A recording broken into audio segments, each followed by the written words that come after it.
Teman-temanku, aku ingin kalian berhenti sejenak dan membayangkan sesuatu. Bayangkan, hari ini kalian berdiri di depan dua pintu yang sangat besar. Di balik satu pintu, ada kehidupan tanpa akhir dan berkat melimpah. Namun, di balik pintu lainnya, kegelapan dingin dan kehancuran sedang mengintai. Kemana langkah kaki kalian tertuju sekarang? Hari ini, di tepi sungai Yordan, kalian harus membuat satu pilihan yang akan mengubah takdir selamanya. Kehidupan atau kematian, berkat atau kutuk. Inilah strategi bertahan hidup terakhir dari Musa, dan kesimpulannya dimulai sekarang juga. Suasana di tepi sungai Yordan terasa begitu berat dan hikmat. Bangsa Israel berdiri dalam keheningan yang mencekam, mata mereka terpaku erat pada bibir Musa. Angin sepoi-sepoi dari seberang air membelai pakaian mereka, membawa aroma tanah perjanjian yang sudah begitu dekat. Sungai itu sendiri mengalir dengan tenang, berkilauan seperti hamparan permata di bawah sinar matahari sore yang keemasan. Musa, sekarang seorang pria tua yang dihormati berusia 120 tahun, menggenggam tongkatnya dengan tangan yang kuat. Ia menatap generasi muda ini satu persatu, dengan campuran kasih sayang seorang ayah dan kekhawatiran yang mendalam. Ia menarik napas dalam-dalam dan melanjutkan dengan suara yang berat dan penuh penjiwaan. Bangsaku, dengarkanlah baik-baik. Aku akan menyampaikan hal terpenting dalam hidup, warisan paling berharga yang bisa kutinggalkan untuk kalian. Lebih berharga daripada emas atau perak. Setiap mata kini tertuju padanya tanpa terkecuali. Saat angin dari lembah semakin kuat, suara Musa terdengar semakin dalam dan tidak tergoyahkan. Ada dua jalan yang terbentang di depan kalian sekarang. Tidak ada yang bisa menghindarinya. Ini adalah perjalanan takdir, di mana kalian harus memilih satu jalan untuk ditempuh. Satu jalan adalah mengikut Tuhan dengan segenap hati. Jalan itu mungkin terlihat sempit, tapi ujungnya penuh dengan cahaya abadi. Jalan lainnya adalah meninggalkan Tuhan dan mengembara, menuruti keinginan serta keras kepala kalian sendiri. Keheningan yang pekat menyelimuti dataran itu. Kerumunan itu begitu tegang, sehingga suara aliran sungai pun seolah memudar. Musa berbicara perlahan, menuangkan seluruh jiwanya ke dalam setiap kata.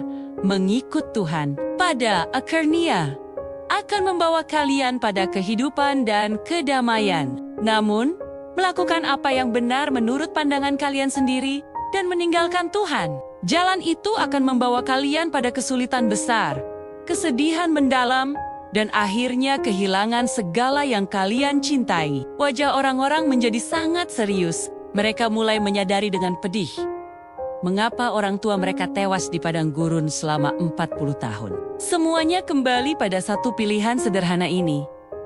Tanah yang akan kalian masuki adalah tanah anugerah, tapi juga tanah pengujian yang nyata. Setiap saat, jalan yang kalian pilih akan menentukan takdir kalian dan takdir anak-anak kalian. Setelah kalian, ia meletakkan tangannya yang kasar di atas dadanya. Tolong, jangan lupakan ini. Tuhan sanggup-sanggup mengasihi kalian. Dia memberikan hukumnya bukan untuk menjebak kita, tapi sebagai tindakan kasih seperti seorang ayah yang menunjukkan jalan paling aman agar anaknya tidak terluka di dunia yang berbahaya ini. Semua, dari anak kecil hingga para pemuda, mendengarkan dengan saksama. Musa kini berbicara dengan nada tegas, menjelaskan inti dari apa artinya hidup bagi Tuhan.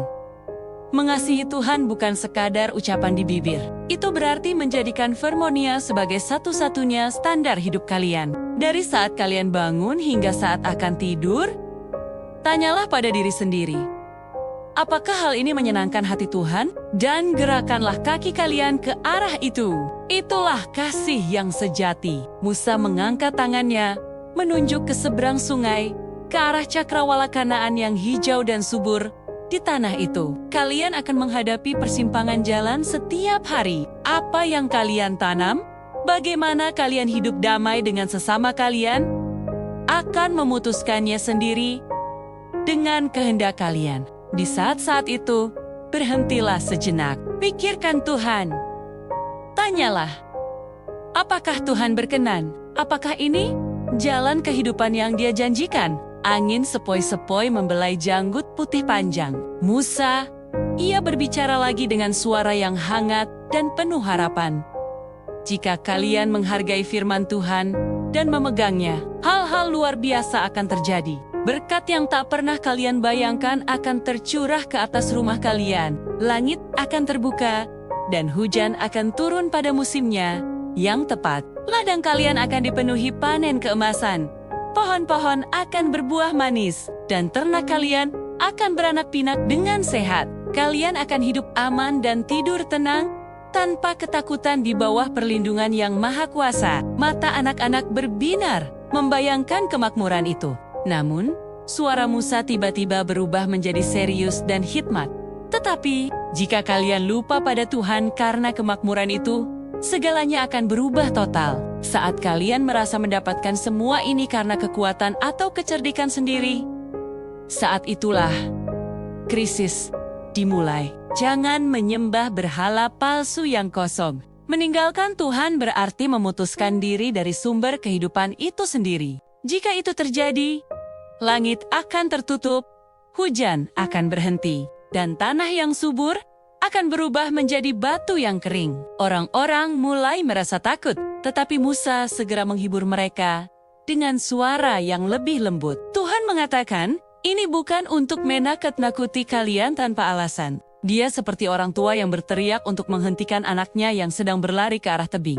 Dia ingin kalian bahagia dan berkembang. Itulah hatinya bagi kalian. Jadi, pilihan kalian hari ini adalah yang paling penting. Musa merentangkan kedua tangannya, kehidupan dan berkat, atau kematian dan bencana. Di mana kalian akan berdiri hari ini? Keheningan mendalam menyusul, hanya terpecahkan oleh suara ritmis sungai Yordan. Lalu, dengan suara paling hangat, Musa memberikan nasihat terakhirnya. Aku ingin kalian dan anak-anak kalian yang berharga memilih jalan kehidupan. Kasihilah Tuhan dengan segenap hati kalian. Dengarkan bisikan lembitnya dan hargailah setiap kata naya seperti permata yang paling mahal. Berpeganglah Podinia sebagai sahabat terdekat dan ayah terkuat kalian. Seruannya yang tulus bergema di seluruh tepi sungai. Hanya itulah satu-satunya jalan agar kalian bisa damai dan bahagia selamanya di tanah Kanaan. Mata orang-orang itu kini menjadi tenang dan teguh. Musa memberikan satu semangat terakhir untuk menguatkan mereka. Kalian tidak pernah sendirian. Sama seperti saat Dia bersama kita di padang gurun, Tuhan selalu ada di sana. Jika kalian memilihnya, Dia akan dengan senang hati menggandeng tangan kalian dan berjalan bersama melewati tanah Kanaan. Angin bertiup lagi di atas sungai Yordan, dan air terus berkilauan seperti berlian. Tanah perjanjian di seberang sana bersinar terang di bawah cahaya sore. Musa berbisik dengan damai. Segera, kalian akan memasuki tanah itu dengan percaya diri. Jangan, Tuhan telah menyiapkan jalannya di depan kalian. Orang-orang menatap ke depan dengan penuh kegembiraan dan tekad yang suci. Kisah panjang Musa hampir berakhir, tetapi ia masih memiliki satu berkat terakhir untuk diberikan, dan seorang pemimpin baru untuk ditunjuk sebelum ia pergi. Kisah penutup yang mengharukan itu akan hadir berikutnya. Ulangan bagian 4. Berkat terakhir dan awal yang baru. Sejarah besar yang telah disiapkan Tuhan dimulai sekarang.